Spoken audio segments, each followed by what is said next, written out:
C'est lui qui a sauvé toute une famille d'un incendie qui aurait pu leur être fatal. Et moi, j'ai fait comme ça, en un seul coup d'œil. Voilà, j'ai pas hésité à y aller. C'est bon, il a le bébé dans les bras, Au nom de Dieu, qu'est-ce qui se passe? Ils sont au 6e étage. Là, ils vont faire sortir les garçons. Oui. Oh, il y avait un autre bébé encore. Il y a 2 bébés? Il y avait 2 bébés. Lui, il doit avoir 1 an, je pense. Ok. Mesquine. Samedi 5 juillet, un incendie s'est déclaré au 2e étage de cet immeuble situé au 49 rue de la Chapelle dans le 18e arrondissement de Paris. Un immeuble qui accueille des locataires du foyer Adoma qui héberge des personnes en difficulté. Ça s'est commencé de l'autre côté, là-bas, et puis ça a monté. Donc, il n'y avait pas une issue de sortie parce qu'il y avait la fumée qui envahissait l'immeuble. Pris au piège dans l'immeuble en feu, 2 familles, dont 2 bébés de 5 mois et d'1 an et demi. Je me voyais déjà morte. Je pensais que j'allais mourir avec mes enfants. En voyant ça, Foussenou n'hésite pas une seconde. Il analyse rapidement la situation et escalade la fenêtre pour leur porter secours. C'est de par là que j'ai tendu ma main vers la dame pour qu'il me passe. Pour qu'il me passe le bébé, quoi. Vu l'ampleur de la fumée qui se dégageait dans tout l'immeuble et que pendant que le feu dévorait les fenêtres pour monter.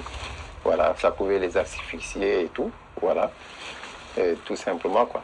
Perché sur cette toute petite corniche de quelques centimètres, Foussenou Cissé a risqué sa vie pour sauver ses familles prises au piège. Vous voyez le bas, bon, il y a rien au bas. Donc tu tombes, tu meurs en un seul coup. Donc du 6e vers la rez-de-chaussée, donc si je pouvais tomber, ainsi les gens que je sauvais même pouvaient tomber de mes bras, donc surtout les enfants, ils pouvaient tomber et ça serait autre chose. Aujourd'hui, on n'en serait pas là. Et dans ces cas-là, on voit que les gens, je sais pas s'ils maîtrisent leurs émotions, enfin, en tout cas ils sont dans un espèce de sas mental qui fait qu'ils regardent même pas au sol et tout ça, et le seul truc c'est de sauver sa peau, quoi.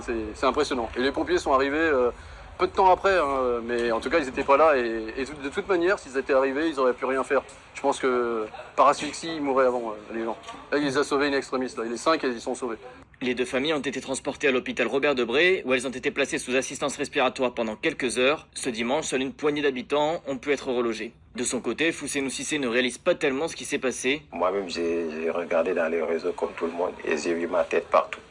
Donc c'est de là que tout a déparé. C'est l'instinct qui m'a poussé à faire ça, tout simplement. Là, ils vont faire sortir les garçons. Oui. Oh, il y avait un autre bébé encore. Il y a 2 bébés? Il y avait 2 bébés. Lui, il doit avoir 1 an, je pense. Ok. Mesquine. Oui.